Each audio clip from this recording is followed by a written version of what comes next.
Ranjan and you're watching Ritam.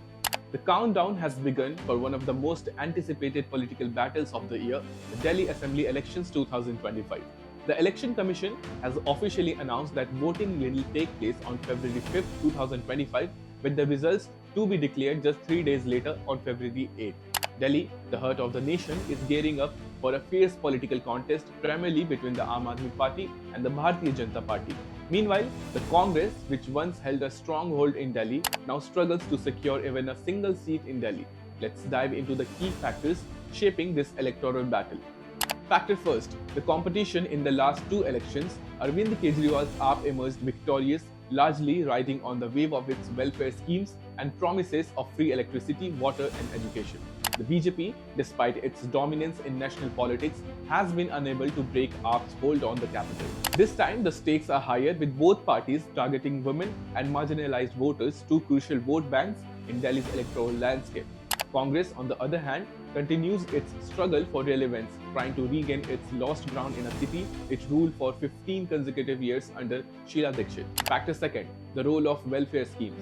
This election season, welfare schemes have taken center stage, as seen in states like Maharashtra, Madhya Pradesh, Jharkhand, now in Delhi. AAP has promised a monthly pension of 2100 rupees to women under its flagship initiative, while the Congress has countered with the Pyari Didi scheme, offering 2500 rupees per month. Interestingly, the BJP, which once criticized such schemes as Free Ki Revdi or Freebies, has now joined the bandwagon, announcing its own women-centric initiatives. What was once ridiculed as populist gimmicks is now the core strategy for all major parties. But are these schemes a means to empower women, or are they a wild attempt to buy votes?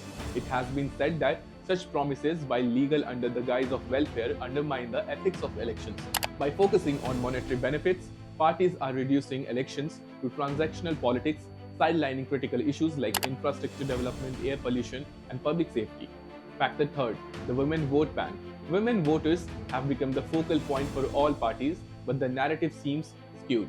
While parties promise financial incentives, they have failed to address fundamental issues like women's safety.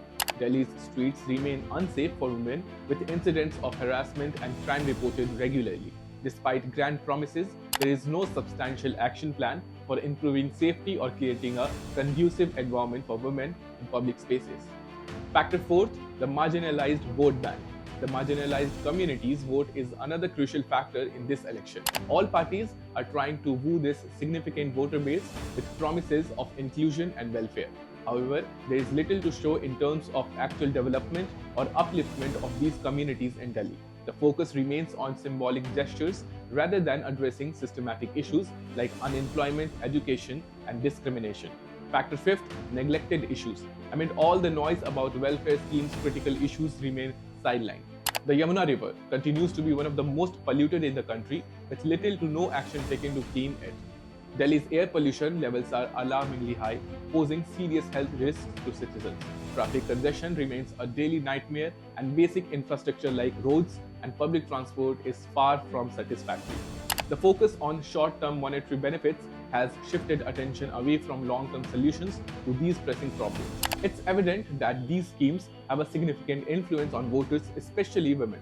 However, there is a growing concern that citizens are being lured into voting for immediate financial benefits rather than evaluating the broader development agenda of the parties. This trend could have long-term implications for the city's growth and governance. As Delhi gears up for the elections, the onus is on the voters to make informed decisions. It's time to look beyond the allure of welfare schemes and evaluate which party can truly address the city's challenges. The future of Delhi depends on choosing leaders who prioritize sustainable development, safety, and a better quality of life for all. Jai Hind.